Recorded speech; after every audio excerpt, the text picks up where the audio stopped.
Em, Seorang konsumen, kalau kita berbicara tentang event, jadi bisa di sini pengunjung, ya, yang akan menghadiri satu event, itu ternyata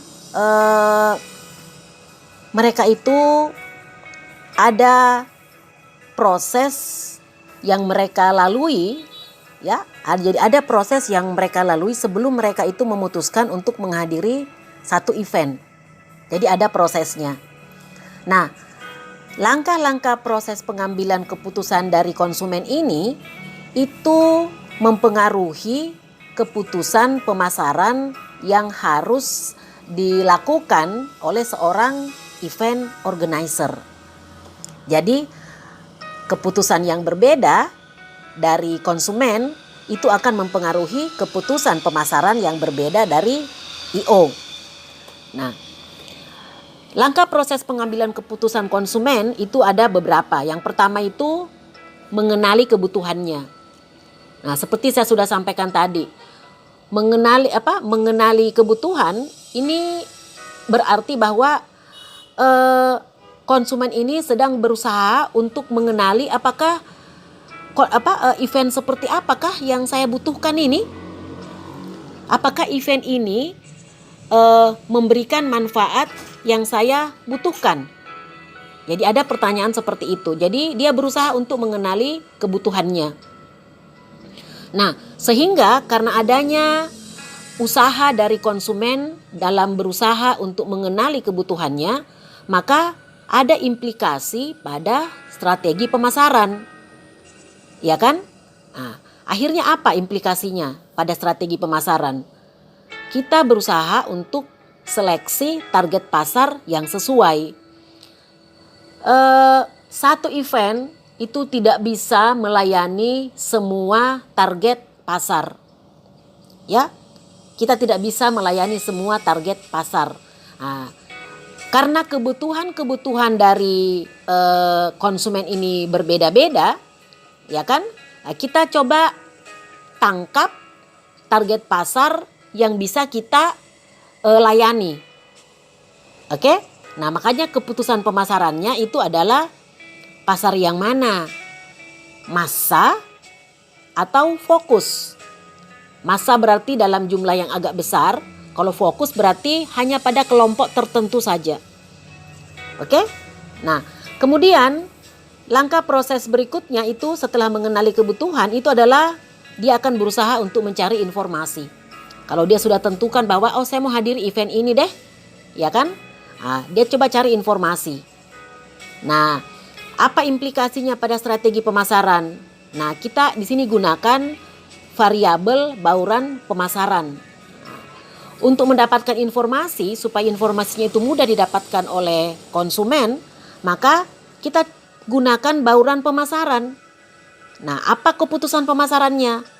Apakah bisa menggunakan surat langsung, publisitas kah, atau mungkin iklan berbayar kah, atau mungkin iklan jenis lain? Ya. Nah, jadi kita berusaha untuk menyediakan informasi sebanyak mungkin melalui semua media yang bisa dicapai atau bisa didapatkan oleh calon pelanggan ataupun calon penonton, ya. Kalau kita berbicara tentang event festival kah, seperti itu. Keputusan berikut yang dilakukan oleh konsumen itu adalah mengevaluasi alternatif. Ingat, event itu banyak. Ya, event itu banyak sehingga nantinya konsumen dia pasti akan berusaha untuk memilih. Ya. Nah, sekarang apa implikasinya pada strategi pemasaran? Nah, kita desain elemen event. Jadi harus ada juga pesan promosi yang paling sedikit itu bisa menggambarkan nanti event itu akan seperti apa ceritanya.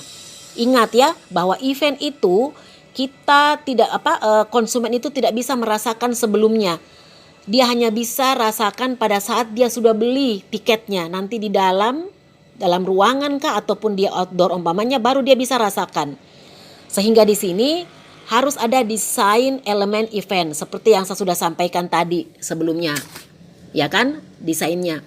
Nah, keputusan pemasaran apa yang harus digantikan, apa yang harus dilakukan di sini itu adalah apakah kita akan mengganti produk ataukah kita akan mengganti bauran promosi, ya, supaya bisa masuk ke dalam alternatif yang diinginkan oleh konsumen. Nah, kemudian langkah proses pengambilan keputusan berikut yang dilakukan oleh konsumen itu adalah pilihan di titik penjualan. Di mana dia bisa dapatkan nanti ini tiketnya kalau dia mau menghadiri event itu.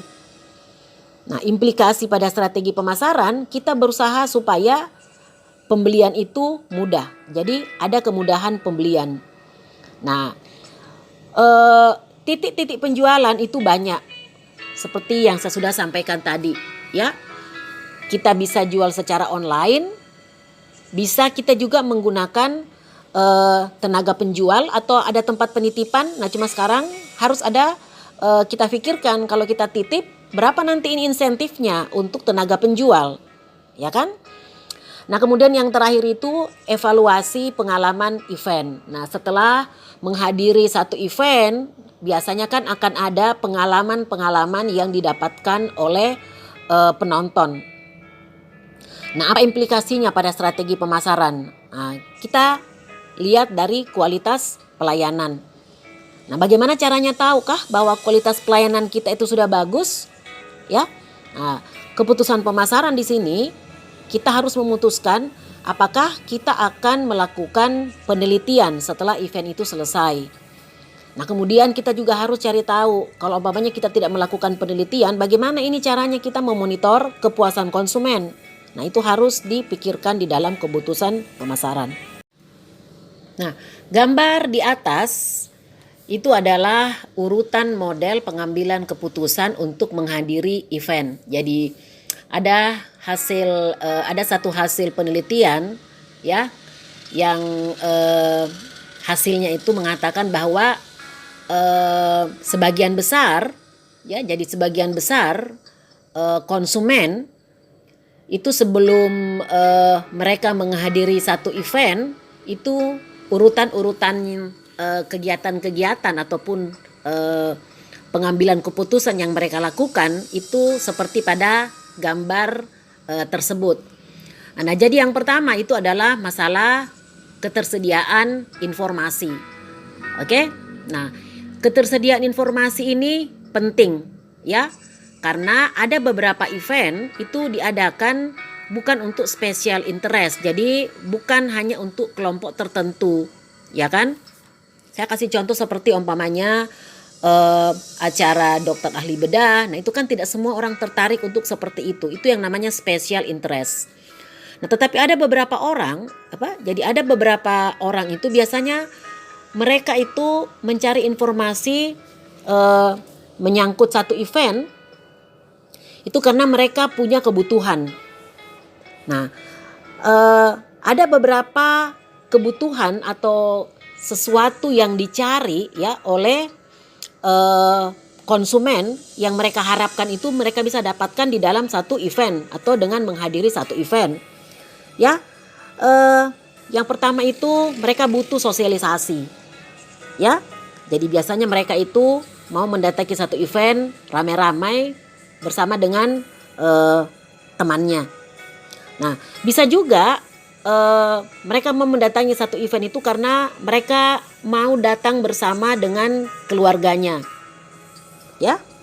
Nah, bisa juga di sini karena memang dia mau melakukan sesuatu yang menarik. Bisa juga dia mencari satu event karena dia mau keluar dari rutinitas, ya, mau melarikan diri dari aktivitas ataupun kegiatan-kegiatan sehari-hari. Jadi dia mau keluar dari kehidupan yang rutin, ya. Atau bisa juga ada yang memang mau mendapatkan pengalaman baru. Nah, ini semua kadang-kadang bisa kita sebut sebagai mungkin motivasi, ya, motivasi kenapa orang itu mau menghadiri satu event.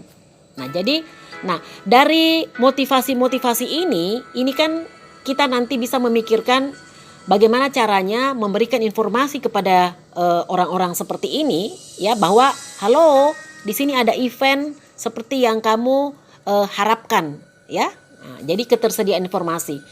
Nah, apabila sudah ada ketersediaan informasi, maka selanjutnya mereka itu akan melakukan penilaian apakah event itu mempunyai program yang berkualitas. Ya. Nah, setelah mereka melakukan penilaian ini, mereka akan lihat lagi selanjutnya apa? Lokasinya. Apakah nanti lokasinya itu tidak terlalu jauh jika? Apakah nanti dia bisa memberikan manfaat kalau saya pergi ke sana? Oke, jadi masalah lokasi. Nah, kemudian berikutnya nanti masalah waktu. Apakah penggunaan waktunya ini sudah tepat? Ya, nah makanya pada saat kita mau melakukan atau menyelenggarakan satu event, pemilihan waktu atau timing itu penting sekali. Nah, kemudian berikutnya itu adalah ini kalau umpamanya memang nanti ada cateringnya ya. Nah, dia akan evaluasi akan seperti apa nanti cateringnya.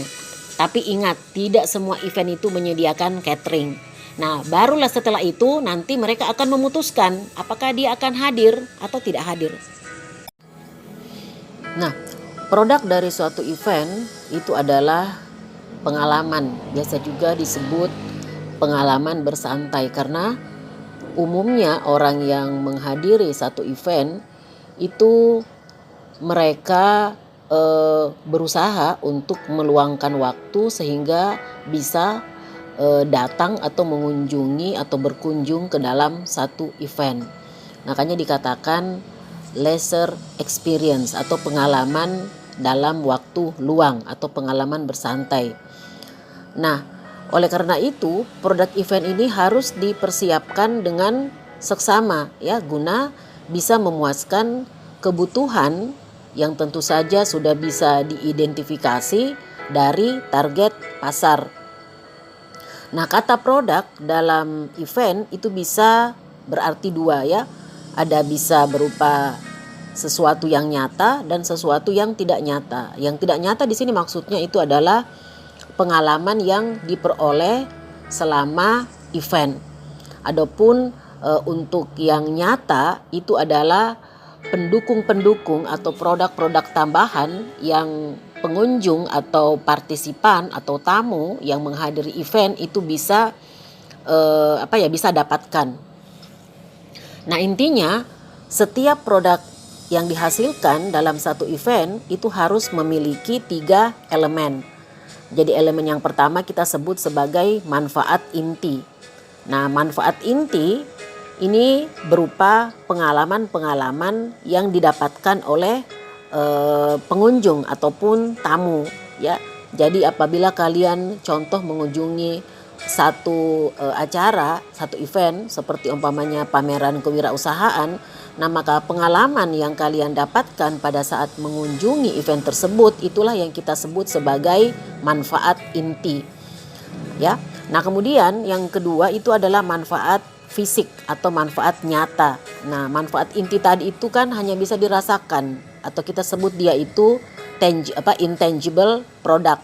Nah, sementara kalau manfaat nyata itu adalah tangible product. Nah, manfaat nyata atau fisik ini adalah produk yang bisa membantu penyampaian manfaat inti. Contoh ya, lokasi penyelenggaraan event itu adalah manfaat fisik atau nyata.